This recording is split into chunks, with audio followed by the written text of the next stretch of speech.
Hello, Assalamualaikum dan salam sejahtera, salam teknologi. Uh, Bertemu kembali kita pada hari ini di dalam program Virtual Perak Teknologi yang akan uh, berkongsi dengan anda berkenaan dengan teknologi terkini yang ada di pasaran dan mungkin ramai yang tidak tahu ataupun mungkin ada yang dah menggunakannya tetapi mungkin tidak mendalami apa yang ada dalam teknologi terbaru ini. Okey, pada minggu ini kita nak bawakan satu teknologi yang dah sedia ada di pasaran iaitu microbit. Okey, kalau macam dulu kita biasa dengar pasal Atmel, kita biasa dengar pasal microcontroller, Arduino, kita biasa dengar pasal ESP32, ESP8068. So dalam banyak-banyak microcontroller ni dia ada satu microcontroller yang agak menarik dan agak mudah untuk dipelajari sebab dia disokong oleh Microsoft sendiri. So microcontroller ni dipanggil microbit. So seperti yang ada dalam gambar. So size-nya very small, dia lebih kurang sama macam Arduino juga. Maybe lebih kecil daripada Arduino. Dan dia dah dikompakkan dengan banyak fungsi dekat dalam microcontroller ni ataupun microbit ni. Okey, antara fungsi yang kita dapat tengok, first kali dia ada microphone, and then dia ada Bluetooth, dia ada kompas, dia ada accelerator dan sebagainya lah. And yang paling obvious sekali dia ada LED yang berkelip-kelip kat depan ni ataupun boleh dikontrolkan, boleh diprogramkan untuk digunakan dalam kita punya projek lah. So itu yang menarik. Okey, ramai yang tanya kenapa kami di Virtual Technology memilih untuk memperkenalkan microbit ni sebabnya first kali desainnya agak menarik di mana dia ada LED yang terpapar di hadapan microbit ni sendiri. Yang kedua dia ada butang untuk control ataupun switch yang memang dah ada built-in kat dalam microcontroller ni. And then yang ketiga, the reason kenapa kami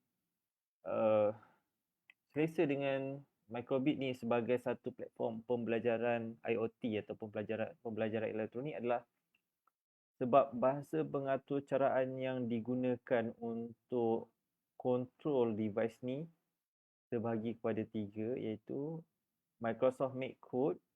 Microsoft Make Code ni adalah coding yang mana dalam bentuk graphical, seperti inilah. So kita boleh modify kita punya bentuk graphical, kita boleh modify kita punya coding tu berdasarkan graphical yang ada dalam ni lah. For example, kalau macam kita nak tulis huruf D, kita just ubah saja sini. So kita tekan button download, dia automatik dia akan tukar kita punya programming ni kepada apa yang kita lukis dekat sini lah. Yang itu yang menarik berkenaan dengan microbit ni. Selain daripada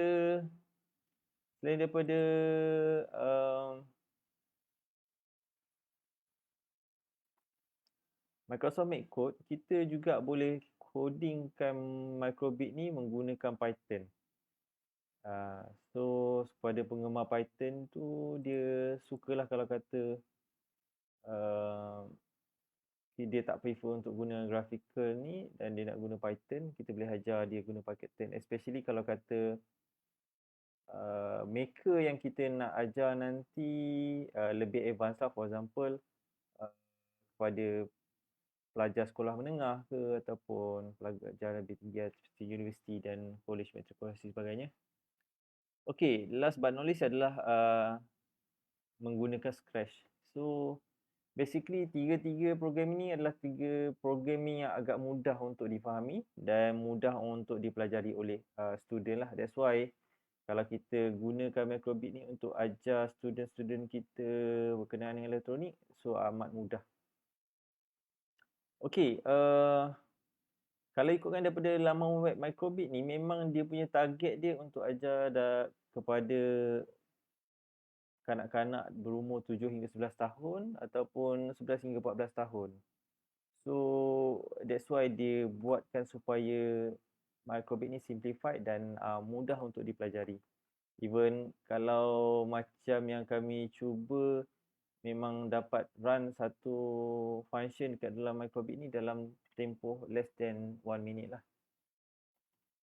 Okay, dia punya functionality pula tak complicated macam microcontroller yang lain seperti Arduino Uno. Dia perlukan Arduino IDE dan banyak benda-benda teknikal. For example, dia punya baud rate, dia punya port, COM port dan sebagainya yang pada saya kanak-kanak tak ambil peduli pun benda tu, even tak tahu pun benda tu apa tujuan benda tu. So apa yang Microbit ni buat, dia dah simplifykan benda tu dan benda tu tak wujud pun, tak nampak pun dalam proses pembelajaran ni. Dan yang diorang akan nampak adalah just paparan macam ni je. So that is the most interesting thing about Microbit lah. Okay, dalam website ni ada banyak perkara yang kita boleh belajar. Kita boleh set upkan Microbit ni ikut keperluan kita. Kita ada beberapa projek yang kita boleh ikut. Kita boleh follow dia punya pembangunan ataupun penambahbaikan yang dibuat. Dan dia juga mengajar kita macam mana nak menggunakan software, MakeCode ataupun Python ni bersama dengan Microbit ni. So that is the most important thing. Selalunya kalau tenaga pengajar, for example cikgu ataupun parent yang nak ajar anak dia berkenaan dengan Microbit ni, dia ada masalah untuk menyediakan modul ataupun maklumat yang nak disampaikan kepada pelajar ataupun kepada anak masing-masing. Tapi dengan adanya Microbit punya website ni, semua dah ada dekat sini. Even dekat dalam software MakeCode pun sebenarnya dah ada beberapa tutorial ataupun ada beberapa example yang disediakan yang boleh digunakan untuk parent ataupun guru-guru di luar sana menggunakan contoh-contoh dalam ni. So tak payah nak cari kat tempat lain, tak payah nak menyusahkan diri nak try and error before class. Just download je Microsoft MakeCode ni, terus boleh gunakan bersama dengan kita punya Microbit tadi. Okay. So ramai yang tanya macam mana nak beli, kat mana nak beli, and then macam mana nak guna. Very simple. First kali kalau kita nak beli, dekat Malaysia ni ada beberapa reseller, authorized reseller yang akan menjual Microbit ni kepada penduduk di Malaysia lah. So bila kita nak tahu siapa reseller yang boleh kita hubungi, ini adalah reseller-reseller yang boleh kita hubungi lah untuk mendapatkan produk kita. Autobotics Sdn Bhd, Cytron Technology Sdn Bhd, dan ada satu lagi Nadi Electron. Okay. So apa yang kita perlu buat, just kita beli Microbit punya board dan kita download MakeCode lah. MakeCode. Ya. Microbit ni dia memang salah satu IDE yang dibangunkan oleh Microsoft khas untuk digunakan bersama dengan Microbit ni. So yang kita install dekat sini adalah software yang dah diinstall dekat dalam Macintosh kita. So dia boleh digunakan direct daripada Macintosh. Ataupun kalau kita tak nak software daripada komputer kita ni, kita boleh gunakan secara dalam online lah.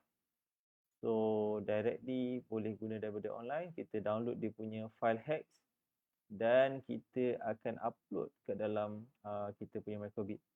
Okay, another things yang menarik berkenaan dengan microbit ni adalah dia punya kelebihan dia, kita tak perlu guna software untuk upload kita punya sistem yang kita dah bangunkan di dalam make code tadi. Apa yang kita perlu buat, kita just download dan kita just paste just file tersebut, file hacks tersebut ke dalam folder yang disediakan. So kalau kita tengok berbanding dengan microcontroller lain, kena guna Arduino IDE untuk write kita punya coding ke dalam Arduino ataupun ke dalam ESP32. So kalau dalam microbit ni tak perlu. Kita just copy file yang kita dah generate tadi dekat dalam microbit tadi, maker code tadi, kita terus upload ke dalam folder ataupun hard disk yang disediakan ni. So folder ataupun disk yang dah disediakan ni automatic akan appear bila kita sambungkan kita punya laptop dengan microbit tadi. So once kita upload je, automatic dia akan installkan kat kita punya microcontroller dan microcontroller akan running lah kita punya coding tadi berdasarkan apa yang kita dah set upkan dekat dalam login kita tadi. Okay, kalau macam ni kita tengok dia akan paparkan LED tu akan menunjukkan bentuk-bentuk tertentu. For example, kita nak tunjuk bentuk segi macam ni.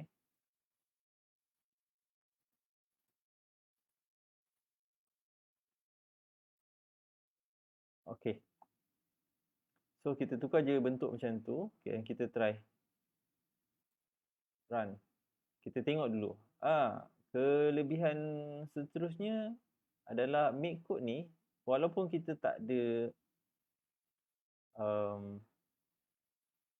physical microbit yang kita perlu beli dekat kedai, tapi kita boleh tengok result apa yang berlaku ke dalam microbit tu secara terus selepas kita ubah suai kita punya coding tadi lah. For example, kat sini kita nampak dia boleh terus appear macam ni. So kalau kita nak terus upload kat kita punya microbit punya board, kita tekan je button download ni. Dia automatic, dia akan implementkan semua yang coding yang semua perubahan yang berlaku tadi. Kita buat perubahan, semua changes yang berlaku, dia akan downloadkan ke dalam kita punya microbit punya controller tadi. So dia akan take time sikit before dia akan appear dekat dalam kita punya microcontroller. Okay, kalau tanya kepada kami setelah kami menggunakan beberapa platform seperti Raspberry Pi, Arduino, ESP32 dan ini seterusnya adalah microbit, comparison antara keempat-empat platform ni adalah setiap satunya ada kelebihan masing-masing lah. For example, kelebihan Raspberry Pi ni, dia adalah satu operating system complete lah. Dia boleh pasang Linux on top of Raspberry Pi itself. So maksudnya kita boleh gunakan Raspberry Pi tu macam komputer biasa. Dia boleh papasan screen, ada start, ada button, ada application semua kita boleh letak dalam Raspberry Pi tu. And then kalau Arduino pula, dia very well known, sangat established, ramai orang selalu guna dan banyak tutorial berkenaan dengan Arduino itself. So tak ada masalah untuk cari documentation berkenaan Arduino. It's just that Arduino ni kelemahan dia very technical. So, kalau siapa yang tak biasa dengan technicality of Arduino, siapa yang tak biasa dengan Python, tak biasa dengan C programming, so agak susah untuk adapt dengan Arduino. Okay, yang seterusnya ESP32 ESP32 sama juga macam Arduino, cuma ESP ni dia lebih murah lah. Even satu board of ESP kita boleh dapat dalam RM16, RM17 saja dekat pasaran. So kalau Arduino mungkin lebih mahal lah.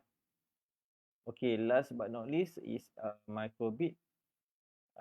Dia punya advantage is dia dah siapkan LED tu dekat dalam board itself. So kalau kita tak payah nak pakai breadboard untuk pasang LED external, untuk paparkan multiple LED kat luar. So tak perlu susahkan diri sebab kita dah ada existing LED kat dalam tu. Kita just modify apa yang ada LED kat dalam tu saja. So selain daripada LED, dia ada button-button lain lah. Button, dia ada fungsi-fungsi lain seperti kompas, microphone, accelerometer dan sebagainya. So kita boleh utilize semua function ni dengan lebih mudah.